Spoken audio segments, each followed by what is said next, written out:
High friend आमी Mita welcome to my channel blessings cake. आज आमी एकटा पारफेक्ट 1 पाउंडेर ब्लैक फरेस्ट केकेर रेसिपि निये चले एसेछि। आर এই কেকটা দেখতেও যেমন সুন্দর খেতেও অসাধারণ হয়। আমার রেসিপি স্কিপ না করে দেখলে আপনারাও বাড়িতে একটা পারফেক্ট ব্ল্যাক ফরেস্ট কেক বানাতে পারবেন। ভিডিওর মধ্যে অনেক টিপস দিয়েছি আর পারফেক্টভাবে দেখানোর চেষ্টা করেছি কিভাবে বাড়িতে সহজেই একটা ব্ল্যাক ফরেস্ট কেক বানানো যায়। আর এই কেকটা যদি সত্যি আপনি বানান সবাই খুবই খুশি হয়ে যাবে আর বার্থডে জমজমাট হয়ে যাবে। আর ডিজাইনটাও অসাধারণ হয়। চলুন দেখে নেওয়া যাক কেকটা আমি কিভাবে বানালাম। ময়দা, চিনি, কোকো পাউডার, তেল, ডিম, নুন আর এসেন্স সমস্ত কিছু উপকরণই রুম টেম্পারেচারে নিতে হবে। প্রথমেই ময়দার সাথে কোকো পাউডারটা মিশিয়ে নিলাম আর ভালোভাবে কোকো পাউডারটা মিশিয়ে নিতে হবে। সমস্ত কিছুই আমি 1 পাউন্ডের মাপে নিয়েছি। এটা 1 পাউন্ডের ব্ল্যাক ফরেস্ট কেকের অর্ডার ছিল। প্রথমেই একটা শুকনো বাটিতে আমি 2টো ডিম ভেঙে নিয়েছি। তারপর একটা ইলেকট্রিক বিটার দিয়ে বিট করে নিলাম 15 সেকেন্ডের জন্য। তারপর 1 চিমটে নুন দিয়ে আবার 15 সেকেন্ড বিট করার পর ধাপে ধাপে চিনিটা দিয়ে দেব। কখনোই একসাথে সমস্ত চিনি দেওয়া যাবে না, ধাপে ধাপে দিতে হবে। আর ইলেকট্রিক বিটারের কাঁটা সব সময় হাই রাখতে হবে, রেখে চিনির সাথে ডিমটা ভালোভাবে মিশিয়ে নিতে হবে। যখন চিনির সাথে ডিমটা মিশে যাবে একটা ফোমি আকার হয়ে যাবে। 5 থেকে 6 মিনিট এভাবে বিট করলে অনায়াসেই চিনির সাথে ডিমটা মিশে যায় আর একটা ফোমি আকার হয়ে যায়। আমার ফোমটা রেডি হয়ে গেছে। এরপর আমি তেল দিয়ে দিলাম আর এসেন্সটাও দিয়ে দেব। এটা চকলেট কেকের অর্ডার ছিল তাই চকলেট এসেন্স দিলাম আর কয়েক ফোঁটা ভ্যানিলা এসেন্সও দিয়ে দিলাম। দিয়ে একসাথে মিশিয়ে নেব। বেশিক্ষণ বিট করব না, 2 থেকে 3 সেকেন্ডের জন্য বিট করে নিয়েছি।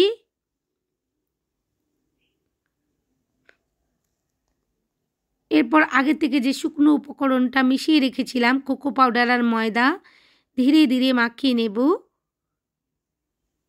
যাদের কোকো পাউডারের সাথে ডিমের মিশ্রণ মেশাতে অসুবিধে হয় তারা আমার ভিডিওটা দেখে অনায়াসেই পারবেন। ধীরে ধীরে আমি 3 থেকে 4 ধাপে ময়দার মিশ্রণটা দেব, কখনোই একসাথে দেব না। দেখুন 3টে ধাপে অল্প অল্প করে ছড়িয়ে ছড়িয়ে দিয়েছি। ভালোভাবে একটা স্প্যাচুলা নিয়ে দেখিয়ে দিচ্ছি আপনাদের কত সুন্দরভাবে একটা ব্যাটার রেডি হয়ে গেছে। আগে থেকে একটা 6 ইঞ্চির মোল্ড আমি রেডি করে রেখেছিলাম বাটার পেপার দিয়ে। সমস্ত ব্যাটারটা মোল্ডের মধ্যে দিয়ে দিলাম আর 150 ডিগ্রি সেন্টিগ্রেডে 35 মিনিটের জন্য আমি বেক করে নিয়ে চলে এসেছি। পারফেক্টভাবে বেক হয়ে গেছে। আপনাদের মোল্ড আউট করে আমি দেখিয়ে দেব আর 3টে লেয়ারে ভাগ করে দেখিয়ে দেব কত নরম সফট কেক রেডি হয়ে গেছে। উপরের অংশটা আমি বাদ দিয়ে দিলাম। এরপর 3টে লেয়ার করে নেব একটা ব্রেড নাইফ দিয়ে ধীরে ধীরে।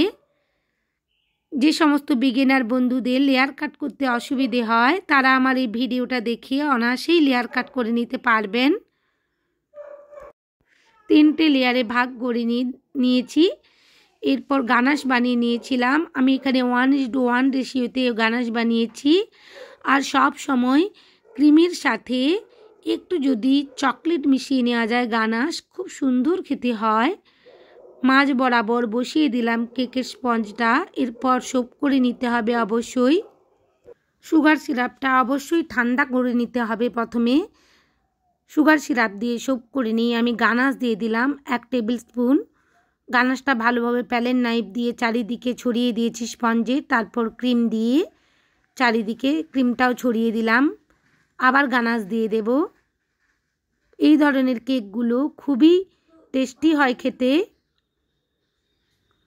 আর স্পঞ্জও খুব নরম হয়।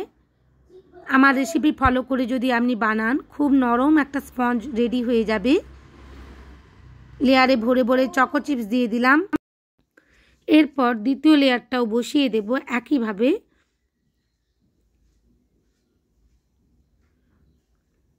আর সুগার সিরাপ দিয়ে সোপ করে নেব। চকলেট কেক একটু ভালোভাবে স্যুপ করে নিতে হয়, কারণ ফ্রিজের মধ্যে রাখার পর ড্রাই হয়ে যাওয়ার সম্ভাবনা থাকে। একই রকমভাবে চকলেট গানাশ দিয়ে ছড়িয়ে দিলাম চারিদিকে। ক্রিম দিয়ে দেব, ক্রিম দিয়ে ছড়িয়ে দিলাম। বন্ধুরা, আমার এই কেকের রেসিপিটা যদি আপনাদের ভালো লেগে থাকে, কেকের ডিজাইনটা যদি আপনাদের ভালো লেগে থাকে, প্লিজ আমার চ্যানেলটা সাবস্ক্রাইব করবেন আর পাশে থাকা বেল আইকনটি ক্লিক করে দেবেন, যাতে সমস্ত ভিডিওর নোটিফিকেশান আপনাদের কাছে পৌঁছে যায়।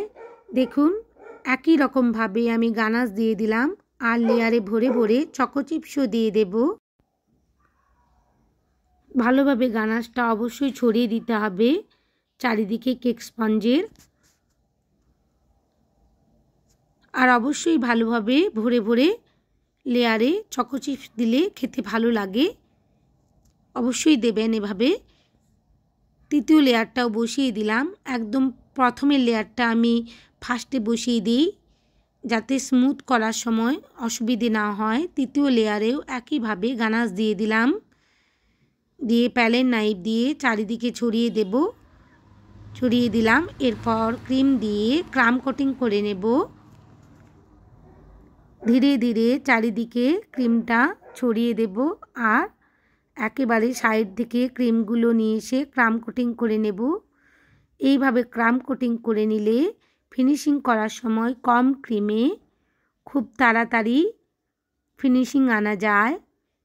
অবশ্যই ফ্রিজের মধ্যে 15 মিনিটের জন্য সেট করতে রেখে দিলে কাজটা সহজ হয়। আর এই সময় খুবই ধীরে ধীরে কাজগুলো করতে হবে, কারণ স্পঞ্জ খুবই নরম। আর ফ্রিজের মধ্যে সেট করার আগে অবশ্যই বোর্ডটা ভালোভাবে মুছে নিতে হবে। এটা যেহেতু হোয়াইট ফরেস্ট কেক, তাই আমি সাদা ক্রিম দিয়েই ফিনিশিংটা করে নেব। একটু বেশি করেই ক্রিম দিয়ে দিয়েছি উপরের অংশে, তারপর চারিদিকে ছড়িয়ে দিয়েছি প্যালেট নাইফ দিয়ে। আপনারা যারা বিগিনার বন্ধুরা, প্রথমে যাদের প্যালেট নাইফ দিয়ে ক্রিম করতে ফিনিশিং করতে অসুবিধে হয়, ক্রিমের কাজ করতে অসুবিধে হয়, তারা অবশ্যই পাইপিং ব্যাগের মধ্যে ক্রিম ভরে ধীরে ধীরে কাজটা করে নিতে পারেন। তবে আমি প্রথম থেকেই প্যালেট নাইফ দিয়েই করে করে অভ্যস্ত হয়ে গেছি, তাই আমার অসুবিধে হয়নি, হচ্ছে না। প্যালেট নাইফ দিয়েও খুব সহজেই ফিনিশিং করা যায়। দেখুন, ধীরে ধীরে আমি সমস্ত কেকটা মসৃণ করে নেব। ব্ল্যাক ফরেস্ট আর হোয়াইট ফরেস্ট কেকের ক্ষেত্রে খুব একটা ফিনিশিং না করলেও চলে, কারণ চারিদিক থেকে আমরা চকলেট দিয়ে ডেকোরেশন করে দেব, কিছু বোঝাই যাবে না ক্রিমের কাজটা কেমন হয়েছে। যারা প্রথম কেক বানাচ্ছেন তারা প্রথমে কিন্তু ব্ল্যাক ফরেস্ট আর হোয়াইট ফরেস্ট বানিয়ে দেখবেন, বাড়িতে অনায়াসেই করে নিতে পারবেন। আর তখন মনে সাহস পাবেন যে না, আমি কেক পারফেক্টভাবে বানাতে পারবো, আর কেক বানানোর উৎসাহ পাবেন। এগুলো খুবই ধৈর্যের কাজ, ধৈর্য ধরে সময় দিয়ে করতে হয়, কিন্তু রেজাল্ট যখন ভালো আসে না বন্ধুরা, মনটা খুবই খুশি হয়ে যায়। ধীরে ধীরে আমি সমস্ত চকলেটগুলো কেকের গায়ে লাগিয়ে দেব। সমস্ত চকলেটগুলো আমি কেকের গায়ে লাগিয়ে দিয়েছি। ছোট ছোট করে কেটে রেখে দিয়েছিলাম ফ্রিজের মধ্যে কেটে রেখে দিলে চকলেটগুলো ভালোভাবে ক্রিমের মধ্যে সেট করে যায়, হাতে বেশি জড়িয়ে যায় না। তবে এখন শীতকাল, তেমন কোনো অসুবিধা হয় না, কিন্তু গ্রীষ্মকালে ব্ল্যাক ফরেস্ট কেক বানানোর সময়, হোয়াইট ফরেস্ট কেক বানানোর সময় অসুবিধে হয়, বারবার চকলেটগুলো হাতের মধ্যে উঠে আসে। তাই প্যালেট নাইফ দিয়ে ধীরে ধীরে দেখুন লাগিয়ে দিচ্ছি। এরপর N1 নোজেল নিয়ে নিয়েছি আর রোজ করে নিচ্ছি। অনেকগুলোই রোজ ইট করে নেব। ধীরে ধীরে প্রথমে একটা স্টার করে ঘুরিয়ে নিতে হবে। খুব সুন্দর রোজ ইট তৈরি হয়ে যায় N1 নোজেল দিয়ে, আর খুব সুন্দরভাবে আমি চেরিগুলো সাজিয়েও দেব। প্রথমে চেরি সাজিয়ে দেব, তারপরে আমি মাঝের যে অংশগুলোতে চকলেট দেওয়া বাকি আছে দিয়ে ভরে দেব চকলেট দিয়ে। সমস্ত রোজ ইটের মধ্যেই আমি চেরি বসিয়ে দেব। কেকটা খুব সুন্দর দেখতে লাগছে আর খেতেও অসাধারণ হয়েছিল। ধীরে ধীরে চকলেটগুলো আমি ছড়িয়ে দিচ্ছি।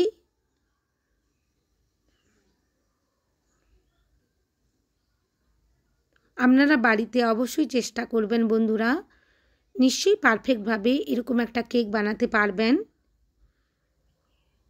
আবারও বলি, আমার ভিডিওটা যদি আপনাদের ভালো লেগে থাকে প্লিজ আমার চ্যানেলটা সাবস্ক্রাইব করে দেবেন। দেখুন ধীরে ধীরে আমি নিচের অংশেও ডিজাইন করে দিচ্ছি। এটা 46 নোজেল দিয়ে ডিজাইনটা করে দিচ্ছি। এই ডিজাইনটা দেখতে খুব ভালো হয়। আমার কেকটা কমপ্লিট হয়ে গেছে। থ্যাংক ইউ বন্ধুরা আমার ভিডিও দেখার জন্য।